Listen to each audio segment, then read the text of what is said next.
और अब बड़ी खबर भोपाल से। ट्विशा शर्मा सुसाइड केस में बड़ी अपडेट आपको बता दें। सीएम आवास के बाहर धरने पर परिवार बैठ गया है। दिल्ली एम्स में अब उसका यानी कि ट्विशा का शव का पोस्टमार्टम होगा। पोस्टमार्टम परिवार की मांग के बाद जांच के लिए एसआईटी का गठन, ये भी जानकारी सामने आ रही है।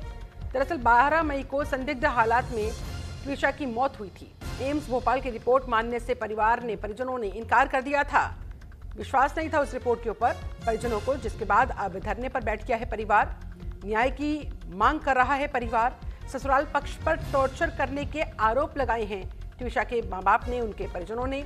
मेरी बेटी को गालियां दी जाती थी, ट्विशा की मां कहती नजर आई। ट्विशा को उसका पति अनपढ़ कहता था, इस तरह से उसे प्रताड़ित किया जा रहा था। उसके ससुराल वालों के ऊपर ये गंभीर आरोप लगाते हुए ट्विशा के परिवार वाले सीएम आवास के बाहर धरने पर बैठ गए, न्याय की मांग कर रहे हैं। ये तो बहुत काला धब्बा है ये कानून के ऊपर और प्रशासन के ऊपर कि इस घिनौने कृत्य के बाद भी इनको बेल प्रदान गई। जो बेल प्रदान की गई वो जिन तथ्यों के आधार पर बेल प्रदान की, वो तथ्य थे कि ये इनकी उम्र 63 वर्ष है। इस 63 वर्ष की उम्र में ये कंज्यूमर फोरम की हेड भी हैं और पूर्णतः स्वस्थ हैं। इससे इनकी असमर्थता का कहीं भी वो नहीं आता कि ये क्राइम नहीं किया इन्होंने। ये पूरे सपोर्ट सिस्टम में रही, इन्होंने कहीं विरोध नहीं किया।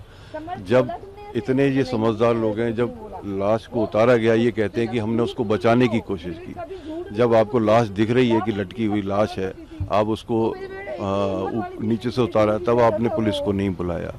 आप उस डेड बॉडी को लेकर के जब हॉस्पिटल चले गए हैं, वहाँ पर जाकर के आपने पूरा अपना काम करने के बाद में 2 घंटे के बाद में जब आपने पुलिस को बुलाया, इन्फॉर्म किया, उसके बाद पुलिस ने आपको एनफ टाइम दिया, सीज कर आधा अधूरा सीज किया, आधे अधूरे डॉक्यूमेंट सीज किए, पूरे घर में नौकरों के बयान तक नहीं लिए गए।